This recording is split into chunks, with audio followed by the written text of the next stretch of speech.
perahu yang dia bina sudah selesai. Dan ketika gerhana matahari dan juga banjir datang nanti, dia menyeru agar ibunya berserta dengan orang-orang kampung tinggal di perahu yang dia sudah siapkan.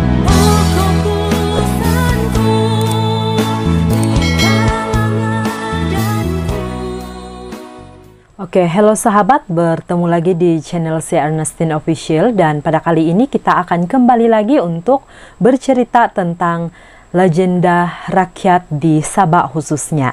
Nah, pada kali ini kita akan bercerita tentang legenda Gun Soloy dan legenda Bukit Perahu. Nah, pernahkah kita mendengar nama Bukit Perahu di Sabah?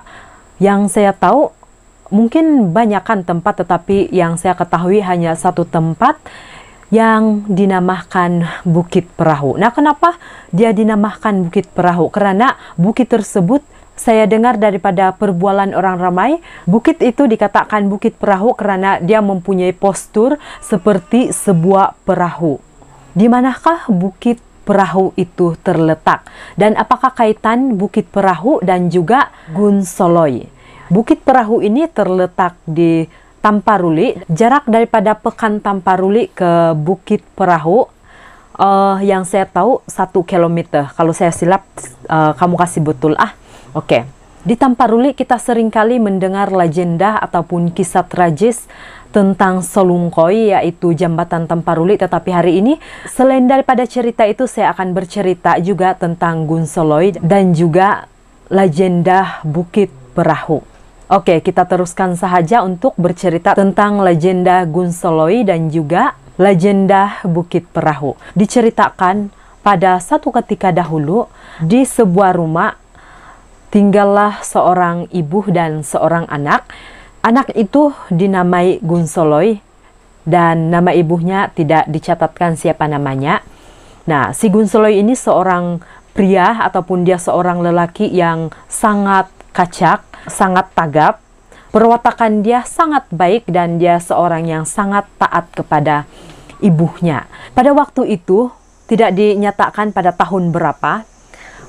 Pada waktu itu, mereka masih mempercayai bobohizan ataupun bobolian dan juga bomo.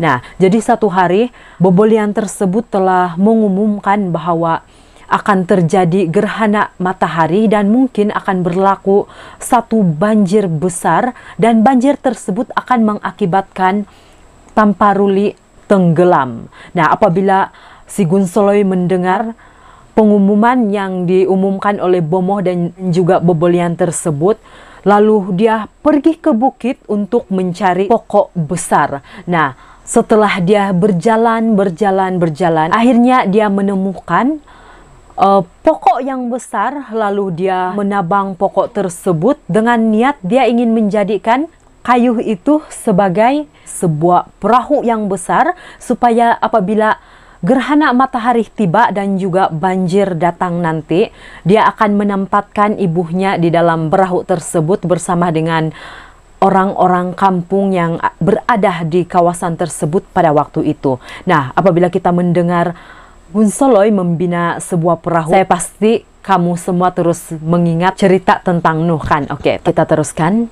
Jadi, setiap hari si Gun Soloy ini, dia akan naik ke bukit untuk membina perahu yang sangat besar. Dan setiap hari pula ibunya akan membawakan si Gun Soloy bekalan.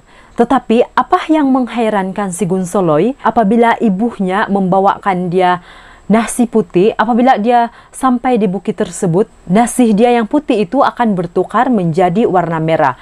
Dan jika sekiranya ibunya membawakan dia nasi berwarna merah, apabila dia sudah sampai di bukit tersebut, di tempat dia membina perahu, nasi itu akan bertukar menjadi putih. Nah, semakin hari dia semakin heran dengan kejadian tersebut, disebabkan benda itu sering kali terjadi dan dia semakin keheranan.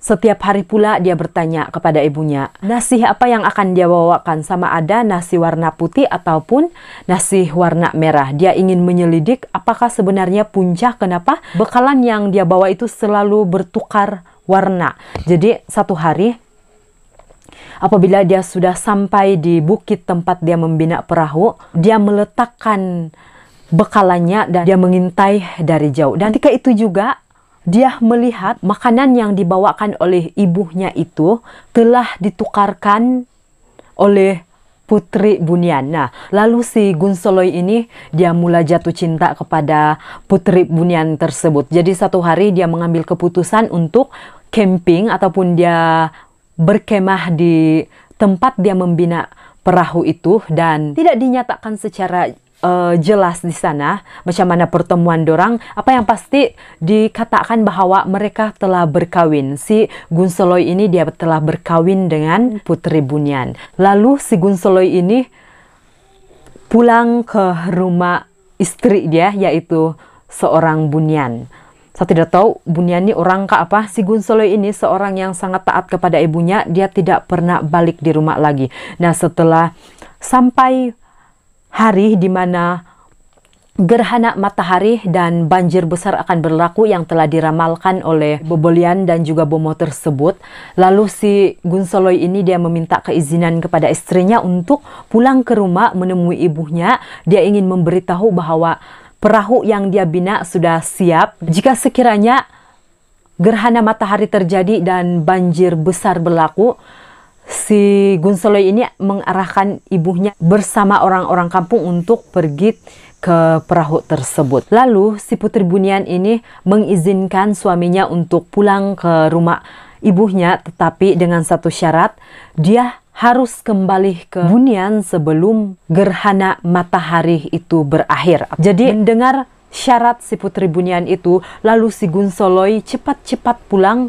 untuk memberitahukan ibunya bahwa dia sudah berkahwin dengan Putri Bunian, dan dia memberitahukan bahwa perahu yang dia bina sudah selesai. Dan ketika gerhana matahari dan juga banjir datang nanti, dia menyeru agar ibunya berserta dengan orang-orang kampung tinggal di perahu yang dia sudah siapkan. Nah, setelah si Gunsoloi pulang ke rumah dan menemui ibunya, lalu dia memeluk ibunya sambil dia memberitahukan bahwa dia sudah berkahwin dengan Putri Bunian, dan dia memberitahu bahwa perahu yang dia bina sudah selesai, dan ibunya berserta orang-orang kampung bolehlah pergi ke perahu apabila banjir datang. Apabila si Gunsoloi memandang ke langit, gerhana matahari baru mau bermula, dan dia mengingat pesan istrinya. Dia meminta keizinan pada ibunya untuk kembali ke Kayangan, ke tempat istrinya.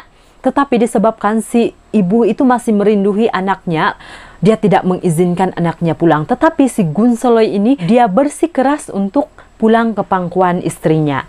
Dulu si Gunsoloi seorang yang sangat taat kepada ibunya, tetapi pada waktu itu dia tidak mendengarkan permintaan ibunya. Hal itu telah disaksikan oleh matahari pada waktu itu, dikatakan di sana.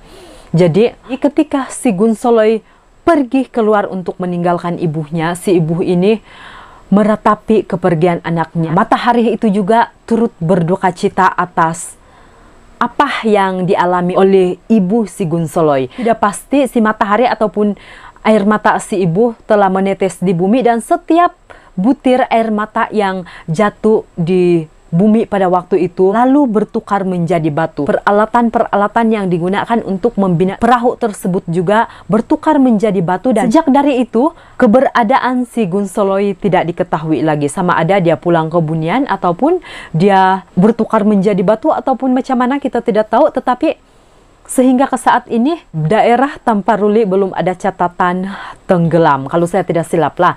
Jadi daripada cerita si Gunsoloi ini, itulah sebabnya kenapa Bukit Perahu itu wujud.